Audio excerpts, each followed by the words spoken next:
नमस्कार माझ्या भावांनो, कसं काय चाललंय? आता अंडे आणायला निघालो होतो आणि निघतानंतर काय पाऊस नव्हता, पण वाटेमध्ये असा पाऊस आला म्हणतो ना, असा या वारा कावतानाचा पाऊस. मला आता काय काय असताना वारा कावताना काय असताना, पण अंडे तर भरूनच घ्यायचे आपल्याला, कारण दुकानामध्ये एक अंडं नव्हतं.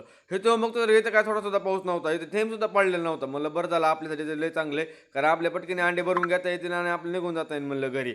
गाडी अशी लावून दिली आपल्या शेड पशी आतमध्ये येऊन बघतो तर काय ऑटोमॅटिक अंडे गोळा करायची मशीन होती. मला काही टेन्शन नाही, आता ऑटोमॅटिक म्हणल्यावर तर सगळं पटकन होऊन जाईल. मग हे ऑटोमॅटिक होतं इथे बघा गाडा बी आहे गाड्यामध्ये अंडे भरायचे पुढे आणून नेऊन ठेवायचे. अरे म्हणलं काय नवीन नवीन टेक्नॉलॉजी लिखतात काही किंवा मला जाऊ द्या, जी टेक्नॉलॉजी असेल ती बरं झालं आपल्यासाठी चांगलं ते. आपल्या पटकन अंडे भरून घेऊन आपलं पटकन गाडी घेऊन आपले निघून जाता येईल. अंडे सगळे भरून घेतले आणि आपलं मागं उभं राहिलो. म्हणलं आपले काही रोड हायवे जरी असला तरी तिथं रोड थोडा खराब होत होता, म्हणून आपले अंडे फुटून जाते म्हणून आपलं मागं उभारलो होतो. आणि तिथं पोहनचीकडे बघतो, त्या पोहनची आहेत ना लांब इतकी अशी छोटी छोटी दिसते, पण जवळ जाऊन बघितलं का लय मस्त दिसते. लय मोठी दिसते, म्हणजे लयच मोठी दिसते हो.